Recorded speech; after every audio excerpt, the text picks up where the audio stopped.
శుభోదయం చిల్డ్రన్. పిల్లలు ఈరోజు పిల్లలు మనం ప్రీ స్కూల్ యాక్టివిటీస్లో భాగంగా ఈరోజు మన యాక్టివిటీ ఏమంటే భావాలను గుర్తించండి, గీయండి, పంచుకోండి అన్నమాట. పిల్లలు మనకు మీరు ఎప్పుడైనా పిల్లలు మీకు మీ డాడీ శశాంకో నీకు ఎప్పుడైనా స్వీట్ తెచ్చిస్తే నీకు అప్పుడు ఏమనిపిస్తుంది నాన్న? ఏమనిపిస్తుంది? సంతోషం అనిపిస్తుంది. బాగా సంతోషం అనిపిస్తుంది. ఒకవేళ మీ నాన్న తెస్తే స్వీట్ కానీ ఏదైనా మీ తమ్ముడికి ఇచ్చేసినప్పుడు నీకు ఏమనిపిస్తుంది బంగారు? ఎవరి మీద? కోపం ఇస్తాను. సరే మీ తాత నీకు పొలం మీద పోయి 2 బ్రెడ్లు తెచ్చి మీ తమ్ముడికి ఇచ్చినాడు. మీ తమ్ముడు జ్యూసులు తెచ్చి నీకు ఇవ్వకుండా అబ్బాయికి ఇస్తే నీకేమనిపిస్తుంది? కోపం వస్తుందా? ఎట్లుంటుంది కోపం? చూపించినాకు చూపిస్తున్నాడు అబ్బాయి. తర్వాత ఈ అమ్మాయి ఇప్పుడు అన్వికాకి వాళ్ళ అమ్మమ్మ వచ్చి పొలం మీద నుంచి బిచ్చం తీసుకుని వచ్చి అన్వికాకి ఇవ్వకుండా వాళ్ళ అక్కకి ఇచ్చినప్పుడు నీకేమనిపిస్తుందా? ఎట్లా నీ ఫేస్ చూపించినాకు? ఇప్పుడు మన శ్రీ విద్యాకి వాళ్ళ డాడీ ఇచ్చేస్తాడు పొలం మీద నుంచి జ్యూస్ 2 ప్యాకెట్లు. మన శ్రీ విద్యకి ఇవ్వకుండా వేరే పక్కింటి వాళ్ళకి ఇచ్చినప్పుడు నీకేమనిపిస్తుందిరా? నువ్వు చెప్పు. నువ్వు నీకు సరే మీ నాన్నమ్మ నీకు తెచ్చి నీకు ఇచ్చినప్పుడు నీకేమనిపిస్తుంది? ఏమనిపిస్తుంది? హ్యాపీ అనిపిస్తుంది. హ్యాపీ అనిపిస్తుందా? ఏడుపు వస్తుందా? కోపం వస్తుందా? హ్యాపీ. నీకు చాక్లెట్ ఇస్తే నీకు హ్యాపీనా? సరే అక్కడ సరే వెరీ గుడ్. ఇప్పుడు మన లీలాష్కి కుర్కురేలు వాళ్ళ అమ్మకి నాన్న తెచ్చినాడు అనుకో. అప్పుడు లీలాష్కి ఇచ్చి వాళ్ళ తమ్ముడికి ఇకపోతే అప్పుడు నువ్వేం చెప్తావు? బంగారు? ఏం చెప్తావు? తాత మన తమ్ముడికి కూడా గగన్ సాయికి ఊరు చెప్తావా? Very good. ఇప్పుడు ఫర్ ఎగ్జాంపుల్ నేను అనుకోండి, ఇప్పుడు నేను కూర్చోండి. ఇప్పుడు అన్నీ పిల్లలు ఎప్పుడైనా కోపం వస్తే చూడండి, కోపం వస్తే ఎట్లా ఉండొచ్చు అంటావు. కోపం వస్తే నవ్వు వస్తే నవ్వండి మీరు.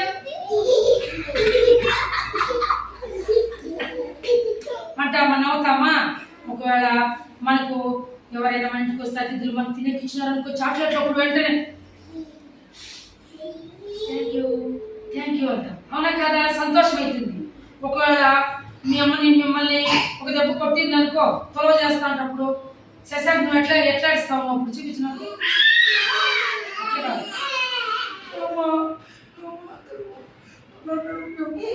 కొడతావమ్మా, తమ్ముడికి మాత్రం ఏం కొట్టమ్మా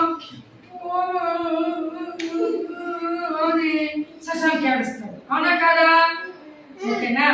తర్వాత యోగేశ్వర్ ఇప్పుడు స్కూల్కి తొందరగా వచ్చినారు అనుకోండి, వస్తేనే యోగేశ్వర్ నాకు గుడ్ మార్నింగ్ మేడం అంటాడు. అప్పుడు నేను కూడా పలకరిస్తూ ఆప్యాయంగా good morning, very very good morning అంటాడు. అప్పుడు యోగేశ్వర్ మూతి నవ్వుతూ ఉంటాడు ఎట్లా మెల్లిగా. ఓకే మేడం థ్యాంక్ యూ అంటాడు. ఒకటి నేను కోపంగా ఏం యోగేశ్వర్ ఏం నువ్వు లేట్ వస్తుండే నువ్వు అప్పుడు అబ్బాయి అని కోపంగా మూతి అయిపోతుంది. ఎవరైనా మీరు త్వర చేసేటప్పుడు నిశ్శబ్దంగా ఉండండి అని నేను మెల్లిగా చెప్తే మీరు ఏమనుకోరు. నేను కోపంగా చెప్పినాను అనుకో, ఇప్పుడు మీకు అందరికీ కొంచెం కోపం. ఇప్పుడు నువ్వు మీ అమ్మ నిన్ను ఏదైనా చెంబు తెచ్చింది, బాబు విజ్ఞాన్ రా పోయి అక్కడ చెంబులో నీళ్ళు ముంచుకొచ్చినానంటే అప్పుడు అమ్మ చెప్పిన పని చేయాలా వద్దా? ఈ అబ్బాయి పోమా అప్పుడు చెప్పేది మా నువ్వు అన్ని పనులు తమ్ముడు చెప్పుమా, అబ్బాయికి లెహర్ చెప్పుమా, నాకు చెప్పదుమా, నాకు చానుమా అని గట్టిగా విజ్ఞానం మారుస్తాడు. అప్పుడు లెహర్ పోవాలమ్మ చెప్పింది అనుకో, లెహర్ పోయి మెల్లిగా పోయి చెంబెత్తుకొచ్చి విన్నమా అనిస్తాడు. మెల్లగా మాట్లాడేదానికి గట్టిగా వచ్చేదానికి తేడా ఉంటుంది. నువ్వు కూడా భావోద్వేగము మనం మాట్లాడుకుంటూ కూడా భావోద్వేగం అనేది మనలో ఉండేదన్నమాట. ఓకేనా? ఇప్పుడు మన లీలాష్ రేపు నాకు పూజ తెచ్చి లీలాష్ మనం దేవుడికి పెట్టాలి పటాలకి అంటే ఓకే మేడం సరే మేడం అంటాడు. నేను అట్లా చెప్పినప్పుడు అబ్బాయి లీలాష్ అట్లా కాకుండా బాగా కూర్చోకూడదు, అట్లా లేవద్దు. Because close your hand. అప్పుడు లీలాష్ మెల్లిగా వినయంగా దగ్గరకు వచ్చి సరే మేడం ఎన్ని పూలు కావాలి మేడం అంటాడు. నేను 4 పూలు త్యాగ చెప్తాను. సరే మేడం అంటాడు. ఒకవేళ అట్లా కాకుండా అబ్బాయి పో మేడం నేను తాగిపోండి పూలు నాకు చెప్పొద్దండి నేను తాను రేపు స్కూల్కి మీరు తెచ్చుకోబడిపోయి అంటే అప్పుడు అట్లా వెళ్ళొచ్చా మేడంని అనకూడదు కదా. అప్పుడు మేడం గుడ్ బై అంటుందా లీలాష్ని అంతే కదా. అదే వినయంగా చేతులు పెట్టుకొని సరే మేడం ఓకే మేడం నేను తెస్తాను మేడం అని మెల్లగా గౌరవంగా వినయంగా విధేయతగా చెప్తే అప్పుడు very good bye thank you అంటారు. నేను చెప్తాను నువ్వు పో మేడం నేను జాన్ మేడం చెప్పొద్దాను మేడం అంటే అబ్బాయి గుడ్ బై అంటారా బ్యాడ్ బై అంటారు. మేడం చెప్పినట్టు పిల్లలు వినాలి. ఇంట్లో కూడా అమ్మ నాన్న చెప్పినట్లు వినాలి. ఏం శశానికి ఎక్కువ ఇస్తున్నాడు పోమా నువ్వు నాకు చెప్పదు పోమా ఏమి నువ్వు నాకు చెప్పేది పోమా అని అమ్మకు మాట ఇవ్వడం తప్పు. ఓకేనా? అలాగే మీరు ఇంట్లో ఏ వస్తువు అయినా అమ్మ వాళ్ళు చెప్పిన పని మీరు చేయాలి. వస్తువు తెచ్చియమంటే తెచ్చియాలి. ఒకవేళ మీరు తినేది మీ తమ్ముడు కొంచెం ఇవ్వాలి, మీ అక్కలకు కొంచెం ఇవ్వాలి. అంతేగాని నేను ఇవ్వనుమా నా భాగము నేనే తినేస్తామా అని పిలిపి తినేసి కొంతమంది ఎవరికి ఇవ్వరు. అది తప్పదు. ఓకేనా? మనము మేడం కూడా మీరు తినేటప్పుడు నేను అడిగినాను నాకు ఇప్పుడు నేను మీ అందరికి రోజు ఆపిలు ఇవన్నీ తెచ్చుకుని కట్ చేసి మీ అందరికి ఇస్తానా లేదా? శ్రీ విద్య ఇస్తానా లేదా? ఎందుకు మా పిల్లలు అన్నది అభిమానం ఆపే. కానీ మీరు నాకు ఏమి తెచ్చివ్వడం లేదు. అది శ్రీ విద్య అయినాలి. ఇప్పుడు నాన్న యోగేశ్వర్ ఆ బ్యాగ్ తెచ్చి ఉంటే నువ్వు పోయి తెచ్చి వల్ల వద్దా నాకు అవునా కాదా? నేను అడగతానే నువ్వు ఓకే మేడం నేను తెచ్చిస్తాను మేడం అని మెల్లగా పోయి బ్యాగ్ ఎత్తుకొచ్చేవారు.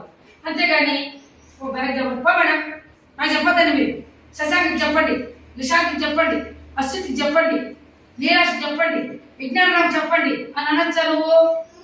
అనకూడదు కదా బంగారు.